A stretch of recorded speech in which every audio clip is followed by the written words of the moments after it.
సాధువు నాగుపాము నీతి కథ. జయపురం విజయపురం మధ్యలో కొంత అటవీ ప్రాంతం ఉండేది. ఆ రెండు గ్రామాల వాళ్ళు ఆ అడవి గుండానే ప్రయాణించవలసి వచ్చేది. అయితే ఆ అడవిలో ఒక భయంకరమైన నాగుపాము ఉండేది. అది ఎవరైనా అటువైపు అడుగు పెడితే చాలు బొసలు కొడతా వచ్చి కాటు వేసేది. దానికి భయపడి ఎవ్వరూ అటువైపు పోయేవారు కాదు. ఒకసారి ఒక సాధువు ఆ అడవి మార్గాన వెళ్లసాగాడు. అతనిని చూసి ఆ పాము బుసలు కొడతా వచ్చింది. కాని అతని పెదాలపై చిరునవ్వు, మొహంలోని వెలుగు చూసి చటుక్కున పడగ దించేసుకుంది.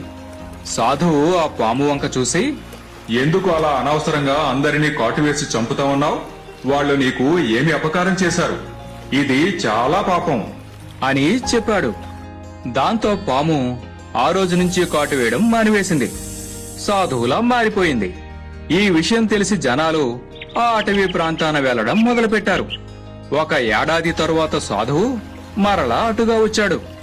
ఆ దారిలో జనాలు ఎలాంటి భయం లేకుండా బాగా తిరుగుతా ఉన్నారు. ఒక చోట కొందరు పిల్లలు గట్టిగా కేకలు పెడతా రాళ్లు విసురుతా ఉంటే పోయి చూశాడు. అక్కడ నాగుపాము పారిపోతా ఉంది. దాని ఒళ్లంతా దెబ్బలతో నిండిపోయింది. అది చూసి సాధువు ఆ పిల్లలని అదిలించి పాము దగ్గరికి పోయాడు.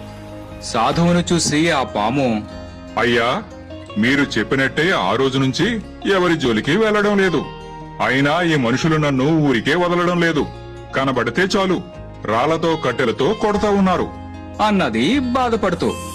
సాధువు దాని పడగపై ఓదార్పుగా నిమురుతా, చూడు, చెడ్డతనం ఎలా మంచిది కాదో అతి మంచితనం కూడా మంచిది కాదు. నిన్ను వాళ్ళని కాటువేయొద్దు అని అన్నానే కాని బొసకొట్టి బెదిరించొద్దు అనలేదు కదా.